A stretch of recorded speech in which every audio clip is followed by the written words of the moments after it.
Hi friends అందరికీ మొన్న CMR వెళ్ళినప్పుడు 3 డ్రెస్సులు అయితే తెచ్చుకున్నాను. ఆల్రెడీ ఒకటి జనవరి రోజు అయితే వేసుకున్నాను. ఇప్పుడైతే ఇక్కడ చూపెడుతున్నాను కదా, ఇది స్లీవ్లెస్ టాపు. దీని మీదకి వచ్చేసి పింక్ కలర్ లెగ్గిన్ అయినా వేసుకోవచ్చు, లేదంటే ఎల్లో అయినా వేసుకోవచ్చు. స్లీవ్లెస్ అయినా కానీ లోపల హ్యాండ్స్ అయితే ఉన్నాయి, మనం కుట్టించుకోవచ్చు. తర్వాత వచ్చేసి వెస్ట్రన్ టాప్ అయితే తీసుకున్నాను. ఈ మధ్యకాలంలో వెస్ట్రన్ టాప్ అసలు వేసుకోవడం లేదు, ఎందుకంటే బాబుకి ఫీడింగ్ ఇవ్వడానికి ఇబ్బంది ఉంటుందని చెప్పేసి చాలా వరకు అన్నిటికీ దూరం పెట్టేశాను అనమాట. నాకు ఏవి కంఫర్ట్గా ఉంటాయో అవి మాత్రమే వేసుకుంటా ఉన్నాను. అంటే కొన్ని సార్లు తప్పవు కదా, మరి ఇంకా మళ్ళీ బాబుకి ఇబ్బంది అయితే ఎలా అని చెప్పేసి చాలా వరకు నాకు డ్రెస్సులు ఉన్నాయి, కానీ కొన్ని అయితే ఇప్పుడు వేసుకోవడానికి కూడా వీలు లేదనమాట. అన్నీ పక్కన పెట్టేశాను. దాదాపు ఒక 2 ఇయర్స్ అవుతుంది. చాలా డ్రెస్సులు అయితే పక్కన పెట్టేశాను అనమాట.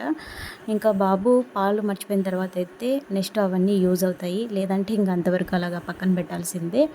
ఇంక ఇప్పుడైతే లక్కీ చాలా యాక్టివ్గా వాళ్ళతో ఆడుకుంటూ ఉన్నాడు. ఇంకా నాకైతే ఒక టెన్షన్ అయితే మొదలైంది. నైట్ అయితే లక్కీ ఎక్కువ ఏడుస్తూ ఉన్నాడు అనమాట.